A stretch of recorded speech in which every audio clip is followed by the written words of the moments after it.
here and welcome to my Doctor Who Series 12 Revisitation ranking, now including Revolution of the Daleks.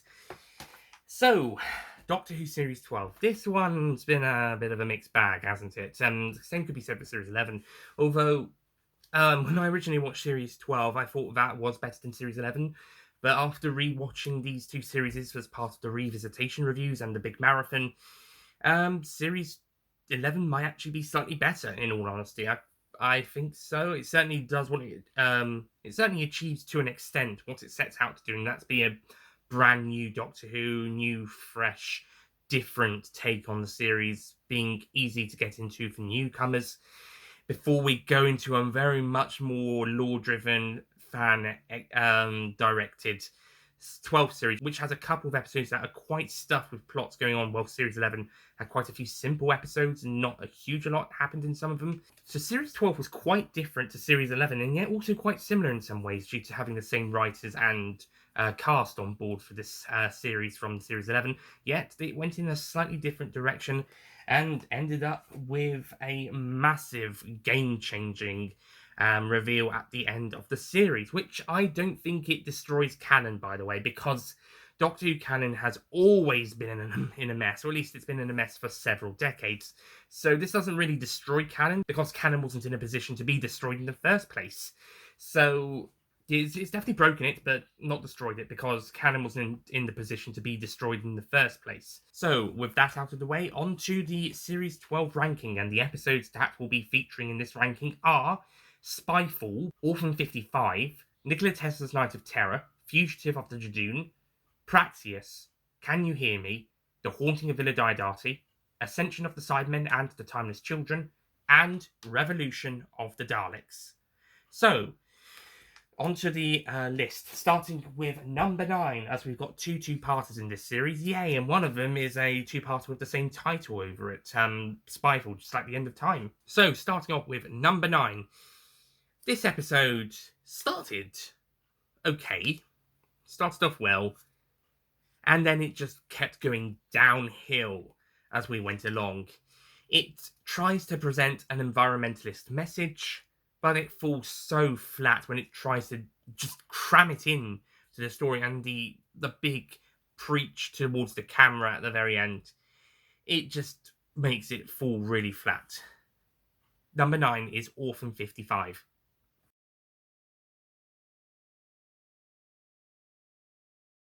Orphan 55 has a lot of problems. Too many supporting characters, not sure what type of story it wants to tell, and a message that is just forced in down our throats, just as a really bad twist in the third act, and also that, as mentioned, the preach at the very end. Now, it's okay to subvert the audience expectations. You could start off doing one story and then go and do a completely different story midway through. Hyde does something like this, where it starts off as a horror story and then becomes a bit of a sci-fi adventure before ending up as a romantic event, romance. And it pretty much works really well, apart from the very rushed ending. Orphan 55, on the other hand, it starts off like it's this sci-fi adventure at a holiday spa before we go off to this planet that's been ruined by war and disaster. That's good. The problem is that it's done a bit too quickly, and then we get on to Act 3, and they try to force that environmentalist message. Now, an environmentalist message in the story does work. It has happened before. Look at the John Pertwee era did a pretty good job, and even Arachnids in the UK kind of did a better job of a environmentalist message. But this time round, it was just forced, and it didn't work with the story going on. Not to mention the supporting characters we do have in this story. Not only do we have a lot of them, but quite a few of them are unnecessary, and quite a few of them aren't that likable. In fact, the only real good one is probably the kid, and even he makes a couple of shit decisions towards the end of the episode. So, yeah, it's kind of a bit of a mixed bag. There are some decent bits, like Ryan interacting with Bella. Those are some good moments, and we have some funny moments at Tranquility Spa. There is some good stuff, and the actors do really well, but overall, Orphan 55 is just a mess. Ooh, and it's easily the weakest episode of the Jodie Whittaker era so far. And speaking of plots that aren't very good, number 8. This is probably the most disappointing finale since Hellbent. I mean, I thought Battle Around Square of Kolos was a bit disappointing, but there is at least some merit to it, whilst this one, well, the first half of it is pretty good besides a few problems, but the second half of it is a mess, and that's not even taking into consideration the game-changing, canon-breaking continuity shift that is the Timeless Child reveal, or at least as it stands anyway. Number 8 is Ascension of the Sidemen and the Timeless Children.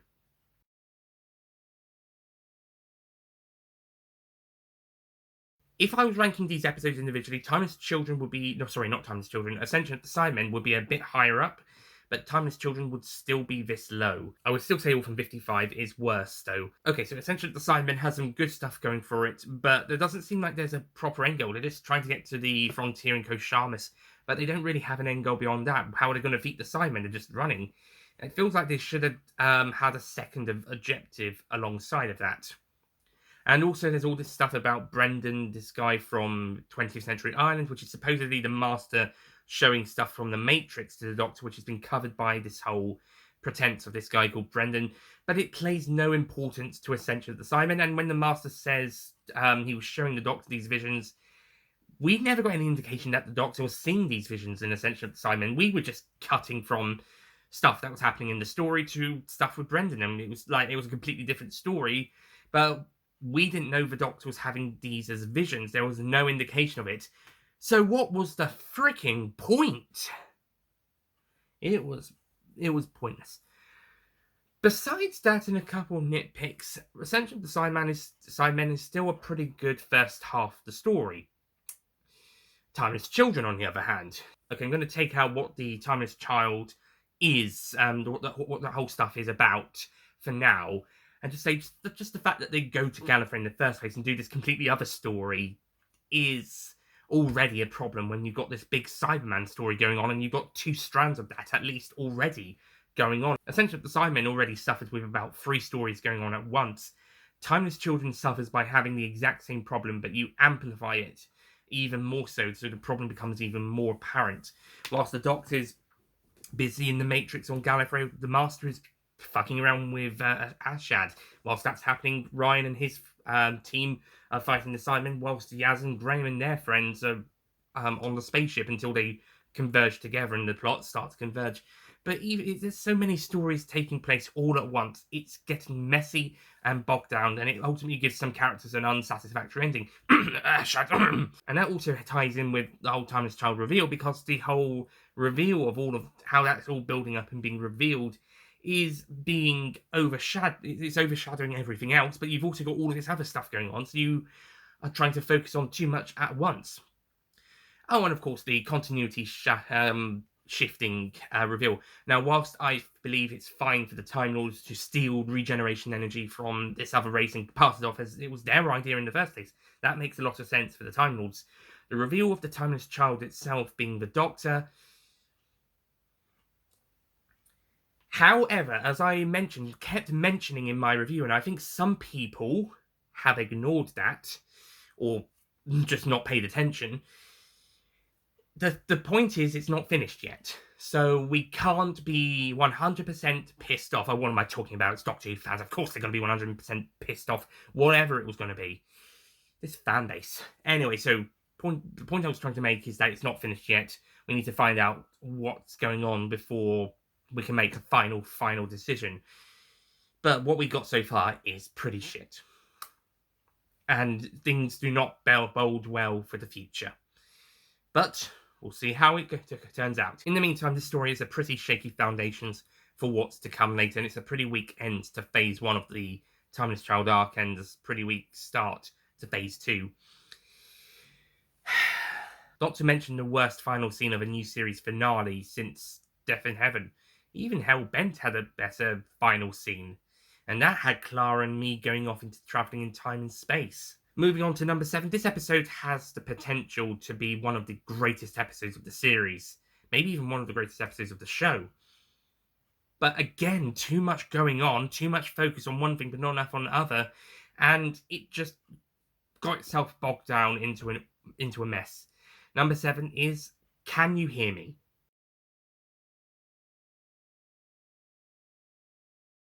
Yeah, unfortunately, Can You Hear Me just focuses too much on the aliens and the Aleppo stuff, and it doesn't focus enough on the companions and their struggles and stories. The idea of having these aliens be a representation or a physical representation of grief and depression is a really good idea, but maybe we should have just had one villain instead of two, and we shouldn't have gone to Aleppo and had that other werewolfy creature, and we just focus on Zelen, just messing around with the companions and their friends and family and giving them nightmares. That could have been a really creepy story as well, especially with Zelen's fingers going into people's ears backwards. So what would come from the knuckle would go into the ear, and the top of the finger would be pointing out. That is really creepy imagery. But alas, this story is bogged down by too much going on once again, especially in the second half, and too much focus on stuff that didn't need as much focus, whilst less focus on stuff that could have been more focused on the Yaz stuff. We don't even know what the frick is going on the first time round until the end. It's really difficult to tell what's going on with Yaz. At least with Ryan and Graham, it makes a lot of sense when we see those on screen. But with Yaz, it's pretty difficult to tell until the end. And this is the character who needed this story more than any other.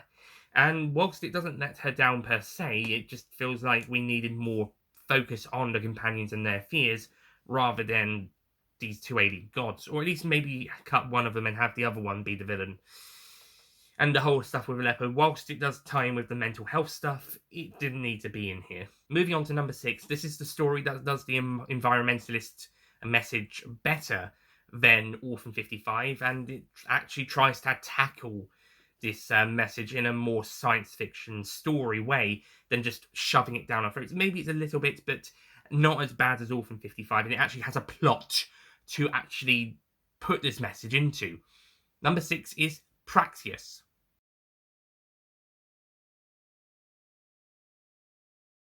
Yes, where Praxis succeeds where Orphan 55 fails is actually putting its environmentalist message, however preaching, however down our throats it is, despite that, it actually manages to get a plot around it. It actually ties in with its story, as opposed to Orphan 55, which is a incredibly forced final act reveal, as I mentioned earlier. Praxis actually manages to get it into the plot. It's about microplastics and plastics getting into birds, and this virus attacking the plastics and microplastics, meaning that it can infect humans as well as birds, causing this pandemic to spread across Earth. Yeah, this episode probably wouldn't have been shown if it would have been broadcast after the middle of March 2020. Thankfully, it aired at the start of February, so COVID was on the radar, but it wasn't as much of a big deal just yet. In the UK or the Western world. I wonder how China feels about this episode. Besides the plot actually tying in with the message it's trying to say, we've also got some good supporting characters, especially Jake. He's really great, played by Warren Brown. And this is the episode that does the location hopping across the world, the globe hopping of this series, the best. There is a couple downsides, like there's a lot of talking, and maybe they could have a bit more show don't tell, and also the villains aren't very good. However, this story is still a lot of fun and has quite a few entertaining moments, and as mentioned, it actually gets its message across well whilst telling an actual story to go with it, as opposed to forcing it down our throats in the final act and just coming out of nowhere. No, this one actually works in the story. Even if you feel like it's down your throat and preachy, it at least ties in with the story. The story is about it, as opposed to a terrible twist towards the end of the story. It actually works with the plot. Thank goodness for Pete Matique. Number 5, another continuity changing story, but this time that's only really the focus of the second half of the story, as opposed to the, well, so was Timeless Children, but episode wise it wasn't trying to fight for space with everything else. But at least with this story, when we come to the actual continuity changing stuff, it at least focuses on that when it wants to. Number 5 is Fugitive of the Judoon.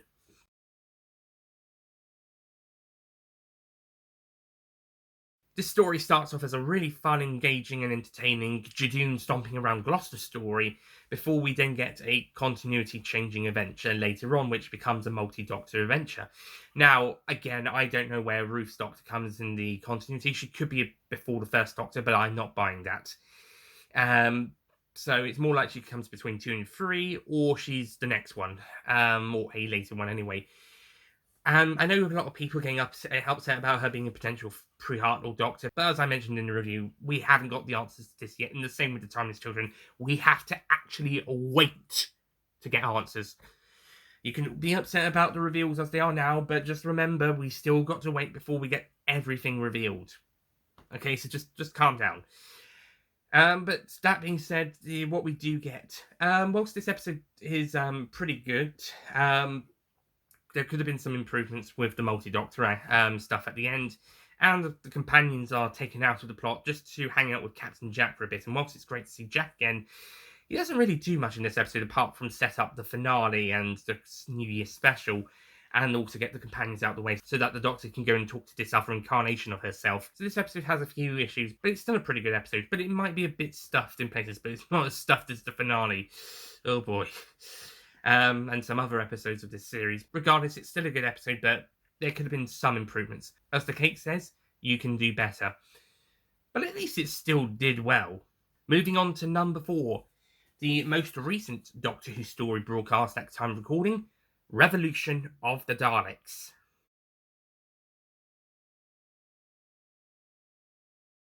The 2021 New Year special, and again, with like Series 12, when I saw this special the first time around, I thought it was better than Resolution, but upon the rewatches, actually Resolution's the better of the two 13th Doctor, Chibnall Dalek New Year specials. But it's still way better than any of the main Dalek stories from the Moffat era. Okay, to be honest, I did like Victor of the Daleks. The same problems that affect quite a bit of Series 12 affect Revolution of the Daleks. There's a lot going on, and whilst it's 70 minutes long instead of 50 to 60, it still feels very stuffed. The whole Doctor in the prison stuff didn't need to happen. It was pointless. We could still have Captain Jack in the story, of course, but the whole Doctor in the prison stuff was pointless, and we should have focused more on the Dalek drone stuff that was being developed. We should have seen the public's reaction to that, as well as maybe some more Dalek versus Dalek Civil War stuff later on, because we had to wait about until the 40-minute mark for that, and it didn't last very long. That was the best stuff of the episode, the Daleks on Dalek stuff, and the Daleks, how they're written by Chibnall, are fantastic. So I really want to see more Dalek stuff in the next Dalek story, Chibnall, because you can write the Daleks fantastically. You're the best writer of the Daleks since Russell T Davies, in the television series at least. And you don't really give them as much screen time as what's really needed. So, I mean, in the Resolution, it made sense because it was the mutant was trying to make its own casing.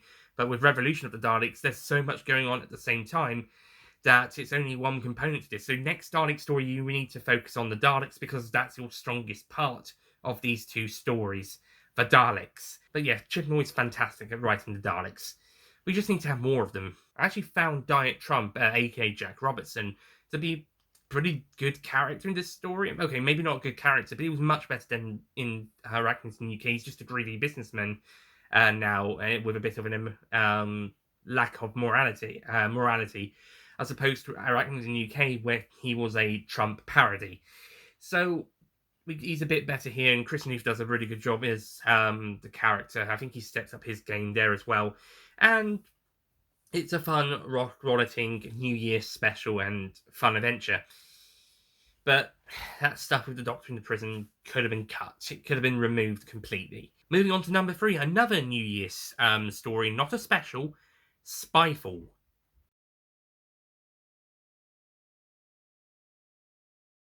Yes, with part 1 airing on New Year's Day 2020, this is another New Year's story, although not a special, as I mentioned, because it's episode 1 and also episode 2 of Series 12.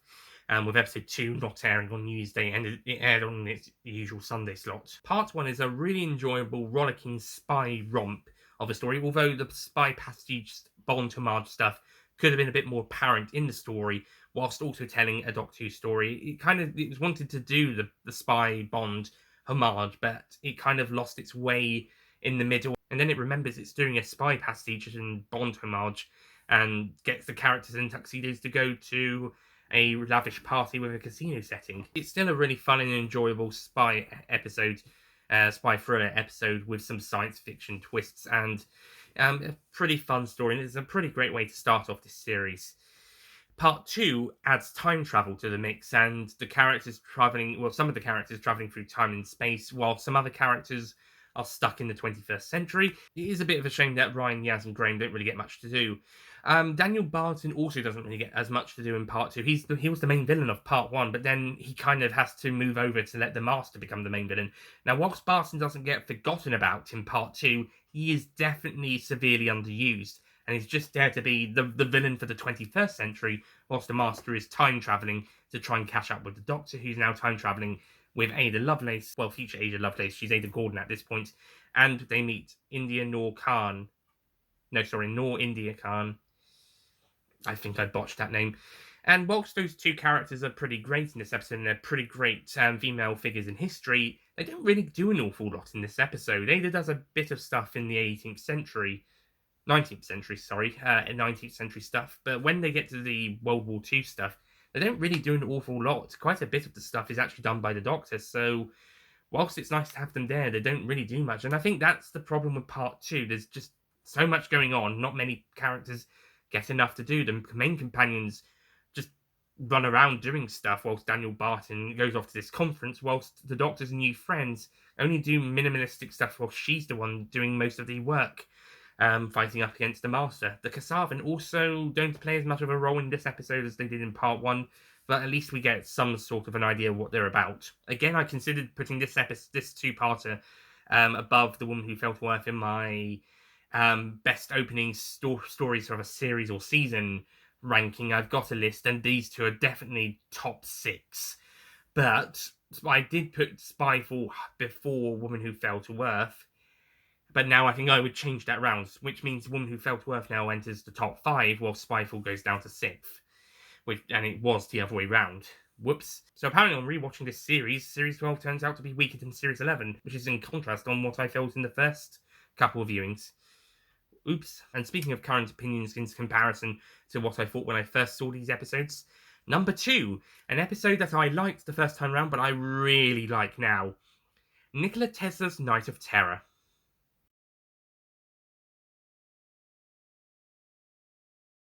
This episode is just simple. It's a Series 11 episode in Series 12 done right, because Orphan 55 also feels like a Series 11 episode in Series 12, but done badly. And it's because of these episodes is why I feel like we need to focus, and also Praxeus, it's why we need to focus on stories either on the main story arc or fleshing out the characters in Series 13, especially now it's cut down to 8 episodes instead of 10 or 11. So yeah, but that being said, Nikola Tesla's Night of Terror is a really fun and engaging episode. It's a great historical, and we also got probably the best supporting actor, at least in a supporting character role, with the actor playing Nikola Tesla. He just is Nikola Tesla in that episode, just like how Vinette Robertson was Rosa Parks in Rosa. And I think it's Goran Bajovic or something. He's Nikola Tesla. He's awesome. He's amazing. The Skiffer Queen is a pretty good villain, but I think we should have had a bit more of her. Though Angie Mahindra is also really great as her reveal. I think could have been handled a bit better, but it's still better than the Dregs reveal in Orphan 55. And yeah, this is a pretty good episode. It's also a nice emotional episode about a historical figure without having to feel too upset about what happened to them at the end, or too like we did with Rosa or Vincent and the Doctor.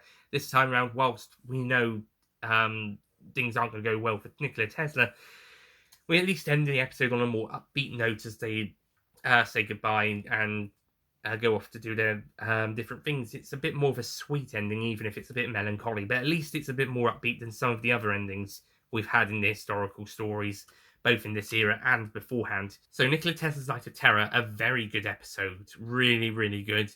And if there's any episode from Series 12 that you want to check out that isn't part of the main story arc or doesn't contribute to character arcs or character development, this is the one to check out.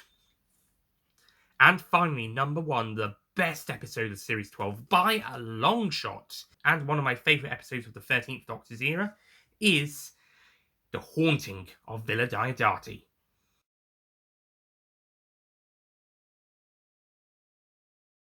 Another historical set story. Seriously, what is it about the historicals of this era? They're so good. Along with Rosa and Demons of the Punjab, this is one of my top 3 stories of the era, and I've just praised Nikola Tesla's Night of Terror. And even the Witchfinders, up until the final 10 or so minutes, was really amazing.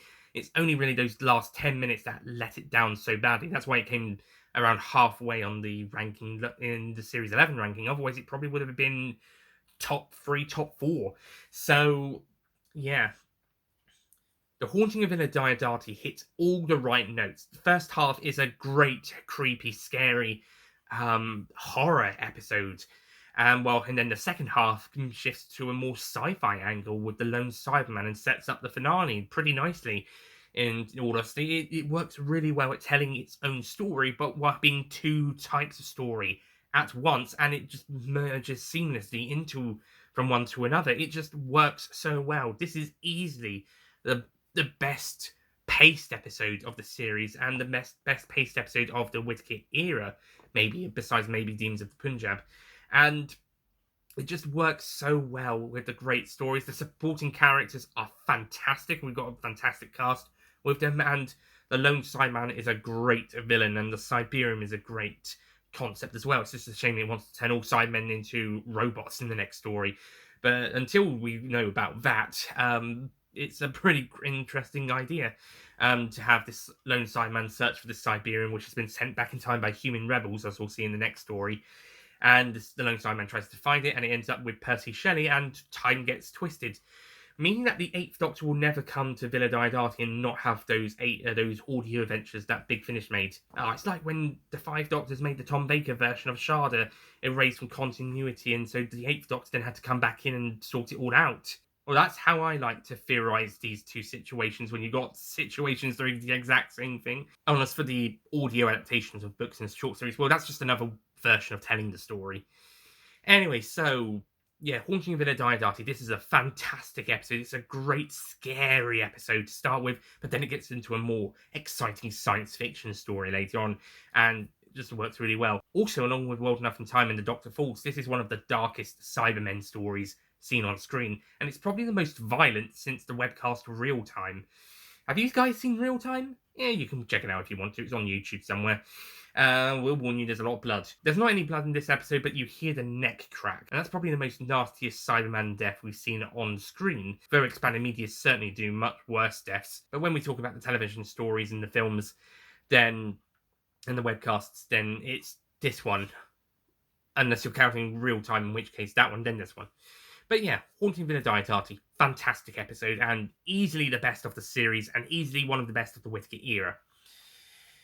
And currently it's my favourite episode from the 2020s. Well, there's only been 11 episodes across 9 stories, broadcast from 2020 to 2021. But there will be more coming soon. So, to wrap up this ranking, number 9, Orphan 55. Number 8, Ascension of the Sidemen and the Timeless Children. Number 7, Can You Hear Me? Number 6, Praxeus. Number 5, Fugitive of the Judoon. Number 4, Revolution of the Daleks. Number 3, Spyfall. Number 2, Nikola Tesla's Night of Terror. And number 1, The Haunting of Villa Diodati. Okay. So, as I said, Series 12, it's a bit of a mixed bag, but you know, there's still some pretty good stuff in there. There's quite a lot of enjoyable stuff. The Haunting of Villa Diodati and Nikola Tesla's Night of Terror alone make up for many of the issues of some of these other episodes. But beyond those episodes, there's quite a lot of stuff going on in the majority of the other episodes. I think after those two, Praxis is the one that's the least busy, least stuff going on, because it at least flows a bit more naturally. Fugitive of the Judoon, I can also argue that for Spyfall and Fugitive of the Judoon, but more so with the first halves of those stories. Orphan 55 and Ascension of the Sidemen and the Timeless Children, especially the second part of that latter story's case, are stuffed and bursting to brim with lots of stuff going on. And Can You Hear Me is not that much better in that regard. In some of his reviews of Series 12 and also the ranking of his least favourite to favourite new series, Mr. TARDIS mentioned that Series 12 is structured like the plot of the Fifth Doctor story, Resurrection of the Daleks, in which that story, the Daleks has several plans which they do all at the same time, and if they just did one or two of those plans, they probably would have won the day. In Series 12, he compared Series 12 to that because there's so much stuff going on in this story that if the writers just did one or two of those ideas, then we probably have fantastic stories. But as it is, we've got stories that are overbursting with stuff going on, with the exception of Nikola Tesla's Night of Terror, The Haunting of Villa Diodati, and arguably Praxius. That being said, it's still a really good series, some really great stuff to it, but I do now think this is the weaker of the two 13th Doctor series is. I mean, it kind of depends what your opinion of Series 11 was, because Series 11 for some people was fresh and new and much needed after the Moffat era, whilst for other people it did nothing for them. It was very bland and they didn't feel invested in the series. To me, it was very different at the time, but rewatching it does feel like, yeah, this is definitely Doctor Who. I can enjoy this as much as the Moffat era, the RTD era, and the classic series. Whilst originally it did feel very different, it did feel significantly different, which was, I wasn't used to it before, but I guess now I've gotten used to, I think it might even by series 12 actually, I've gotten used to what the feel was. So by these rewatches of these two series, it just feels like, yep, it's Doctor Who, business as usual. At least in terms of, yeah, this feels like the show I've been watching every single story of. So I can safely say I can watch an episode of Series 11 or Series 12, and I could feel like, yep, this is definitely Doctor Who, just as much as any episode from any of the previous 12 Doctors eras. So they're obviously doing something right, at least for me anyway. As these series, they are indeed Doctor Who. Whether you like it or not. And, you know, I like it. I mean, it's not perfect or anything, but, you know, it's good. But this series definitely needed to have a lot more script editing because there is so much going on. And as for the big continuity reveal at the end, as it stands now, it's shit. But Series 13 could fix that. And all of this could be worth forgiving if Series 13 ends up being one of the greatest series of the show. Fingers crossed, it's going to be a series that's a multiple of 13, like Season 13 and Season 26. They're two of the stronger classic seasons. Series 13 could end up being one of the stronger new series. We'll see how it goes. Until then, thank you so much for watching my revisitation review of Doctor Who Series 12. Includes Revolution of the Daleks, which will probably be on the Series 13 box set, which makes more sense than Resolution being on here instead of Series 11. Thank you so much for watching. We've got one more video before we wrap up all of the Doctor Who main videos. Of course, I'll do some other rankings in the future, like favourite episodes and favourite Doctors and, you know, so all that stuff, all that jazz. But the main story reviews and rankings, we've got one more of that to do, and that's the top 10 13th Doctor stories ranking 2021 edition. There'll be an updated version next year to include Series 13. So, I'll see you guys next time for the 2021 edition of the top 10 13th Doctor stories. See you guys then. Goodbye.